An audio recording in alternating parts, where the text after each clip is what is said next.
When you're talking about whole life insurance with a mutually owned life insurance company, it's natural that you'll talk about dividends. And you may be wondering, what exactly is a dividend and how do life insurance dividends differ from investment dividends? And that's exactly what we're going to cover today. Hi, I'm Olivia Kirk. I'm Tim Urich. We're from Tier 1 Capital, and we're here to show you how to regain control of your money. Now, there are some key distinctions between life insurance dividends and investment dividends. What exactly are they? So, an investment dividend is literally a distribution of profits from the company to its shareholders. And those dividends are taxable. Those distributions are taxable. Now, a dividend in life insurance is literally a return of overpaid premium, and as such is not taxable. So that is a key, huge distinction. Right, and that's why we always talk about paying taxes, income tax on the premiums. You never want to take a deduction for your life insurance premium, even if you're using it for business purposes, because that would mess everything up in the sense that if you take the deduction on the premium payments, then your death benefit, that big pool of money that's going to go to the beneficiary, will end up being taxable. So it's important to make sure that all your ducks are in a line all along the way to make sure you're getting the most bang for your buck when it comes to the benefits of life insurance. You know, and that brings up a good point. The premium is the small contributions you make to get the huge death benefit. So if the premium's deductible, the benefit, the death benefit, is taxable. You don't want that. Yeah. So by paying the premium with after-tax dollars, that allows for the tax advantages of the large amount, the death benefit. But let's get back to dividends. Why are dividends important? Well, real simply, dividends in life insurance enhance your cash value growth. Now, again, the dividends are a refund of overpaid premiums. But think of it this way, that refund is technically a profit. And understand that if you buy a policy with a mutual insurance company, you are the owner of the company as it relates to your policy. And think about it this way, with the whole life insurance policy, there are actuaries that design and engineer these policies, right?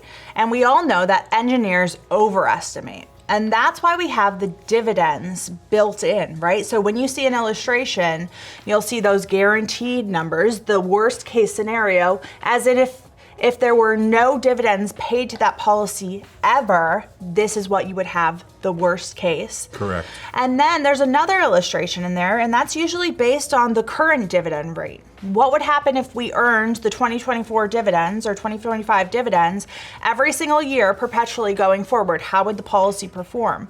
And I think another thing we need to touch on here is it makes most sense to have those dividends reinvested into policy using purchasing paid up additions, right? So with that, the dividends go and purchase a small chunk of death benefit that's not going to have any more ongoing premiums. And so you're able to earn interest on those dividends that you've earned, and it increases your dividends going forward. Right, so think of it, you're earning interest on your dividends and dividends on your dividends. And this thing just continues to snowball and really build long-term value. And that's the key. Remember we said you're the owner of the company as it relates to your policy. Well, those profits are smaller in the beginning, in the early years, and much larger in the later years. So the longer you have the policy, the more dividends you'll receive, the greater those dividends will be, and the greater the compounding. And that makes perfect sense when you think about the design of a life insurance policy, right? Because when you purchase a whole life insurance policy, the insurance company is making you two promises. The first is to pay that death benefit out if and when the insured dies anywhere along the way.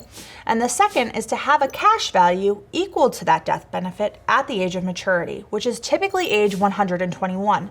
But that's really key. They're actuarially designed to increase in cash value on an exponential basis, on a guaranteed basis even, over time as that policy matures. So if you add dividends on top of that, it makes it go even faster and faster and makes this machine as efficient as possible, especially as that policy ages. Exactly. But now let's talk about one key feature of dividends. And it's real simple. They are not guaranteed. Dividends are not guaranteed.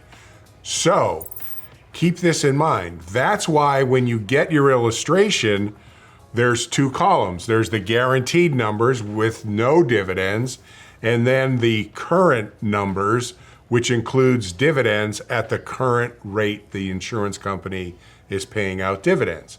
Now, two things need to be addressed. Number one, the guarantees are the worst case scenario. And number two, the numbers you see on the non-guaranteed with dividends is guaranteed to not be that number. It's funny. So you get these two illustrations and you have the worst case scenario, you have the current case scenario. Neither of them are actually going to be true. They're just meant to give you an idea of what those cash values could look like over time. But another key we need to remember here is that the only dividends that aren't guaranteed are the ones that haven't been credited yet. Once your policy earns a dividend, there's no risk of losing that dividend, that cash value, that death benefit associated with those paid up additions. There's no risk associated with it from the market. Even if, the insurance company never pays another dividend again, the dividends that you've already earned are yours and you get to keep those. So understand a few things here. Number one, dividends are not guaranteed, but if you're buying a policy with a mutual insurance company, most mutual insurance companies have been around for over 150 years or so, paid dividends for over 125 consecutive years. That's through world wars, depressions, gas shortages, you name it.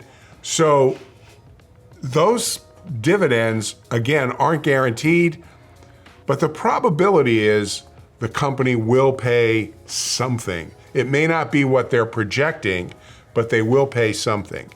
And the other thing is that as the owner of the policy, you get to choose how your dividend is allocated. You can use it to reduce premiums. You can use it to be paid in cash. You can use it to purchase paid up addition or paid up life insurance. So there's a lot of different ways you can allocate your dividend. And that's your contractual right. Now, when we talk about whole life insurance designed for cash value accumulation, dividends are a key feature. So if you'd like to learn more about this topic, be sure to check out our other videos. We picked these two special for you. Also, don't forget to give us a thumbs up and hit that subscribe button.